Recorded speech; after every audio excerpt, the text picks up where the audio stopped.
আপনারা নিশ্চয়ই জানেন এবং ইতিহাস ঘাটলে দেখতে পাবেন যে এর আগে আমি ডাকসুর অনেক বিপির সাথে কথা বলেছি আর কি, বিপি জিএস আগের সিনিয়র যারা 90-এর দশকের, তো জিজ্ঞেস করতাম যে আপনারা আসলে কি করতেন।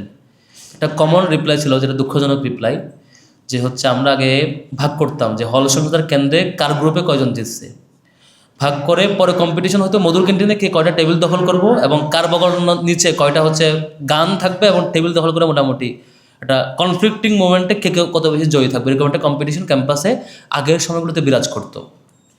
যেটা 19 সালে এসে যেটা হয়েছে যে ভিপি নুরুল হক নূরকে, নবনির্বাচিত ভিপি নুরুল হক নূরকে রুমে রেখে ওইখানে ক্লাসের মুখোমুখি তাকে আক্রমণ করা হয়েছে, তার চেয়ার টেবিল ভেঙে দেওয়া হয়েছে, তাকে আসতে দেওয়া হয় না। এরকম পরিস্থিতি আমরা 19 সালে দেখেছি।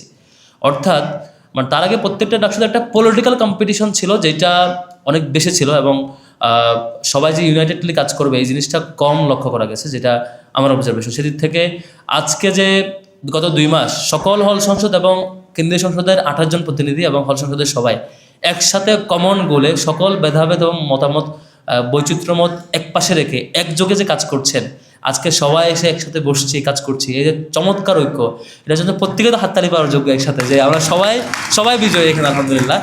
সবাই একটা ভালো উদাহরণ সৃষ্টি করেছি। এই যে পলিটিক্যাল কালচারাল চেঞ্জ আমরা ঢাকা বিশ্ববিদ্যালয়ে দেখিয়েছি, আশা করি এটা বাংলাদেশ ফলো করবে, পুরো বাংলাদেশ সামনে ফলো করবে এবং ফলো করতে বাধ্য আর কি। ঢাকা বিশ্ববিদ্যালয় যে পথে যায় বাংলাদেশ সে পথে যায়, আমরা একটা উজ্জ্বল দৃষ্টান্ত স্থাপন করতে পেরেছি, এটা একটা ইতিবাচক। আর দ্বিতীয় হচ্ছে এই যে আজকে 2 মাস পরে আমি বিসি স্যারকে জিজ্ঞেস করছিলাম, স্যার অভিষেক করছেন না কেন? স্যার বললো যে অভিষেকটা আমরা হল পর্যায়ে করব। পরে হল পর্যায়ে ফর্মালি করে কাজ শুরু হয়ে গেছে। এখন 2 মাস পরে স্যার যে আবার আগ্রহ দেখিয়ে এই যে সবাইকে নিয়ে বসা এবং এই যে পর্যালোচনাগুলো শোনা, আমি একটা মানে বাংলাদেশের জাতীয় সংসদের একটা ফিল পাচ্ছিলাম এখানে, যে মনে হচ্ছে যে নির্বাচিত প্রতিনিধিরা এসে তাদের সমস্যাগুলো বলছে এবং বিসি স্যার এখানে শুনছেন, সুপিরিয়র অভিভাবক হিসাবে সব কিছু শুনছেন, নোট রাখছেন।